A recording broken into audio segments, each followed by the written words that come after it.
I'll be. That's the thing, all right? You'll be like the kind of. No, just. And I'm like the relaxed dude. I'm like, oh, whatever. Why do guys always like to do that? They always like to be like, you're the one who's like type A and like gets things done, and I'm like the slacker and just like it just happens. We as men it's like bull to. crap. As men, we like Y'all to are working make sure just as hard. different. No, no, no, no.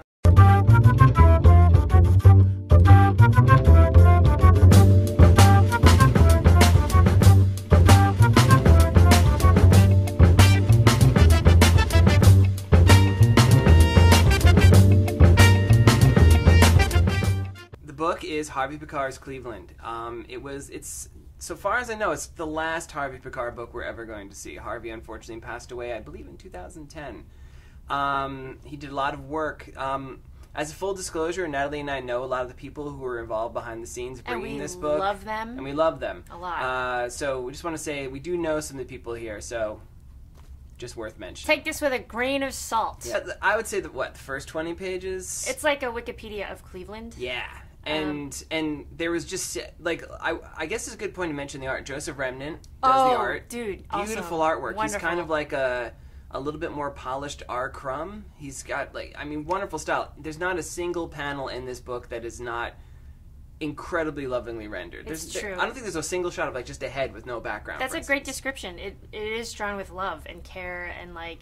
You really feel Cleveland. And, like, he does a great job of capturing the likeness of Harvey. It rambles a bit, and possibly if somebody wanted to be slick about this book, that they could have edited it down a lot more. But we felt like that this is a book, one of his last books. Yeah, he died before this was published, so I guess, how much do you want to edit the final work? I think as a testament, in a weird way, I feel like it would be a really great primer, how do you want to say that word? To somebody being introduced to Harvey Pekar's life, because he gives in this one book. It really is Harvey Pekar's Cleveland. It's about the history of the city and his history within the city, and he kind of gives a whole overview of his whole career. I don't know if this would be a good introduction. If it was just a regular person in a comic book store and they just happen to pick this up, I'm not sure that this would be the one I'd recommend to them. I think they might be put off. They might be like, wow, this guy rambles, and it's kind of... But...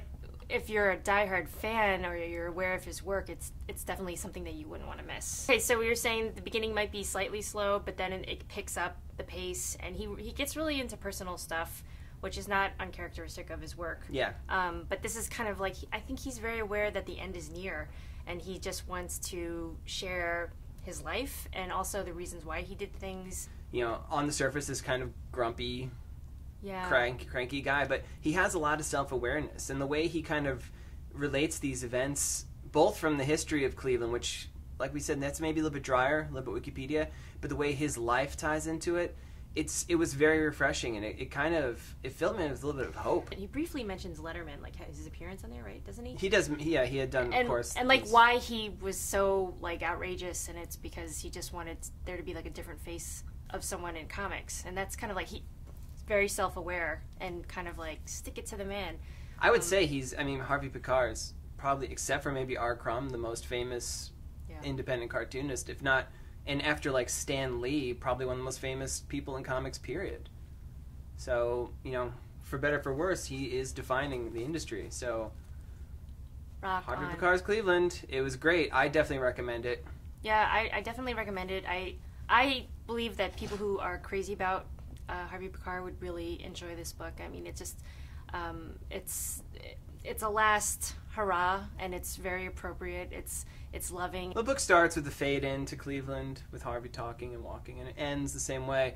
And he starts off. I think the first line is, "I've had a lot of great days," very, upbeat there, and he fills in the whole history of the city. And then they fade out with kind of like he's talking about like a medical mart that's being built in Cleveland, how maybe it would revitalize the city, and wouldn't I love to see that? And that's the last line.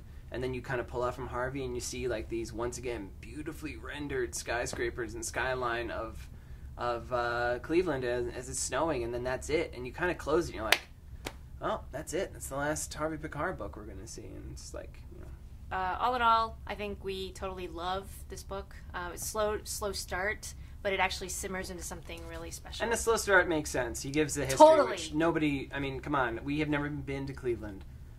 I mean, we need to know about it. And beautiful production. I mean, look at this. It's like beautiful hardcover, really well done. Top shelf and Zip Comics. Give yourselves a round of applause. Great job. Get the book. Yeah, please do. It's a great book. I'm Natalie Kim. I'm George O'Connor. And you're watching Inked TV. Woohoo.